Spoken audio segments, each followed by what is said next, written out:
Hi everyone, I'm Ryan Keith and I'm your professor for general psychology. I've got you outside today because I want to show you something. I want to show you a fence. Well, not just any fence, I want to show you my fence. And this is a fence that I'm currently working on. And this is a garden that I'm currently working on. It's a terrible garden.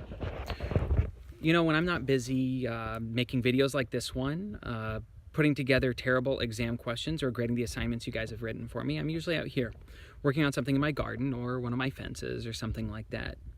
And the reason I want to talk to you about my fences and my terrible garden is that I wanted to talk to you today about stress. You see, we talk about stress in lots of different ways, but usually we talk about it as some sort of enemy. An enemy of good health, an enemy of good grades, an enemy of good sleep. I talk about stress in my classes as an enemy of a good memory. But I want to talk today to you about a different way to think about memory. Not as an enemy, but as a tool. A tool that we often misuse by putting it in the wrong situation or using it at the wrong times or in the wrong ways, but a tool that's ultimately there to help us. It makes sense as a tool if you decide not to look at people, but at other animals.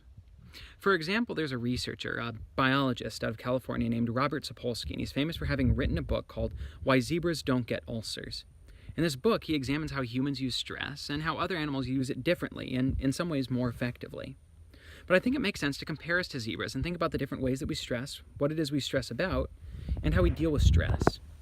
Now to start, let's think about what it is that stresses a zebra out. It wouldn't be exams, or bills, or late payments on a car, or your in-laws coming over to visit.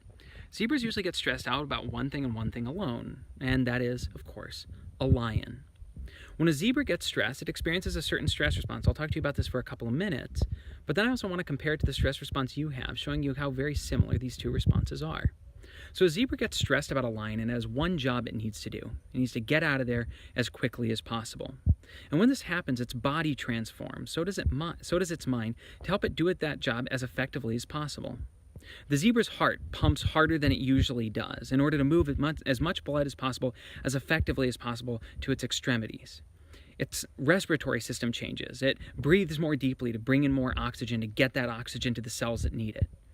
Its muscular tension increases. It tightens its muscles and uses them to run faster than it normally would so it can get away from the lion as quickly as possible. That zebra's cognition increases. It sharpens. Not making it smarter, but making it better at looking at one specific thing, where the lion is and how to get away from it. Now, there are a lot of things that change with zebras that are not obvious, not just how its heart rate changes and how its breathing changes, and this includes things like how it modifies its reproductive and digestive system.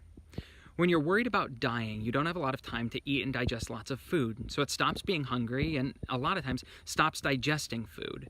At the same time, though, it releases insulin to increase the amount of glucose metabolization. It allows its cells to use blood sugar to work more effectively to get away from the lion. It shuts down its reproductive system and other non-necessary systems that take energy, like its immune system. You don't have time to worry about getting sick or having babies when you're about to die. Now you might ask yourself, how similar is this really to your own stress response? Well, think about the last time you had to give a big talk in front of a class or you had an exam you were worried about. Did your hands shake? Were you nervously bouncing in your seat? That was likely a sign that your blood glucose level was really high because you weren't ready to give a talk or take an exam. You were ready to use that blood sugar to get out of there. Perhaps you found yourself hyperventilating, breathing too deeply because your body needed oxygen, not to take an exam or give a talk, but to get out of there and get out of there safely. Perhaps you found yourself clenching your fist, clenching your jaw. Perhaps, like me, you sometimes suffer from TMJ because your muscles are tightening up and getting ready for, you guessed it, running away, not taking an exam or giving a talk. But we can also see other consequences, like the fact that when you're stressed out, you're significantly more likely to catch a cold. You find yourself getting sick around exam time, it's no accident. Your body is shutting down the immune system because it can't afford to run it if it thinks it's going to die. You're starting to see a pattern here, right? Start to have an upset stomach on that day you have to give a big talk. Your digestive system stopped working. Now this extends also for long-term effects. People who are chronically stressed are more likely to have cardiovascular disease, and of course respiratory trouble, and are at risk for certain kinds of cancers.